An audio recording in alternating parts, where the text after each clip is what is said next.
When we do forest restoration or when we do commercial forestry treatments, some of the wood is destined for a sawmill.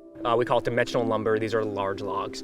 It turns out, however, that there is a lot of waste that is either from forest restoration or from timber harvesting activities that is typically left in the forest. It's piled up and it's left to decompose or burned as a burn pile. This is biomass that is essentially going to waste. I think most people don't know the sheer volume of biomass we're talking about.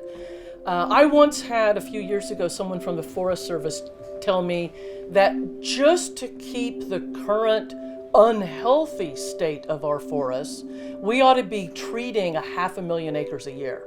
We're barely doing 1/10 of that. There is not an industry that currently is capable of using the biomass fuels and the small diameter timber and other wood fiber in such a way that a market will place value on them.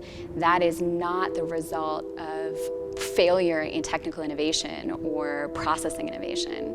It's because there are externalities in the market that are not accounted for. We don't value the benefit of carbon sequestration in our forests. We don't value the benefit of carbon sequestration in wood materials or biomass fuels.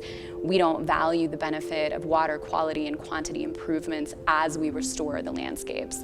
We don't value the benefit of a biodiversity supportive environment. There are a lot of obstacles, but the biggest obstacle we face is a lack of political will and leadership to address the issue. You have the community that is surrounded by forest, you have the community actively managing the forest, pulling excess biomass out of the forest, putting it at a co-located biomass plant and wood processing campus, and then you have the community reaping the economic benefits of that campus and having that installation there.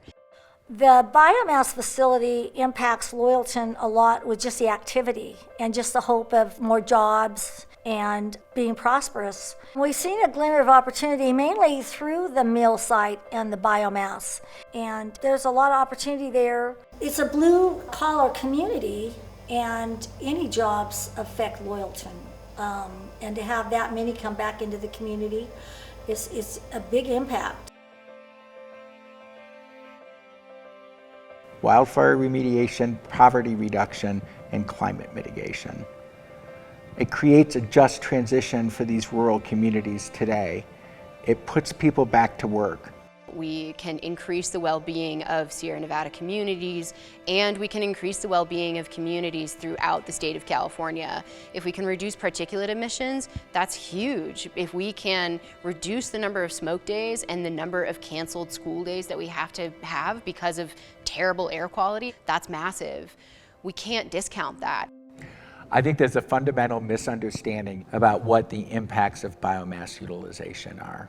And that misunderstanding is based on the point that they're looking at all biomass as the same. They're looking at urban incineration of garbage and waste, agricultural incineration of agricultural waste products, and forest biomass as one and the same thing. The reality is they're three very different things. And you need to look at what the alternative uses of those materials are.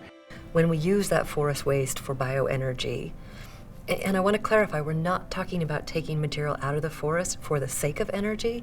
We're talking about the forest waste that has to be removed to protect public safety and reduce the risk of catastrophic wildfires.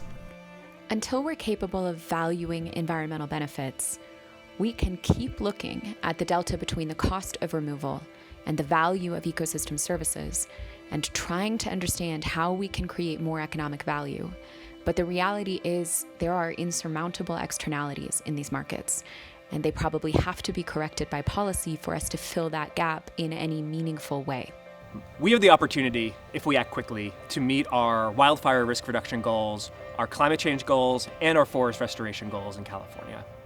Advancing biomass utilization is part of the solution to California's wildfire crisis.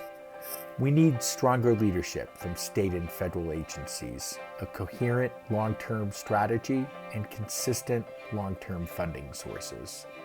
We can solve California's wildfire crisis for the next generation.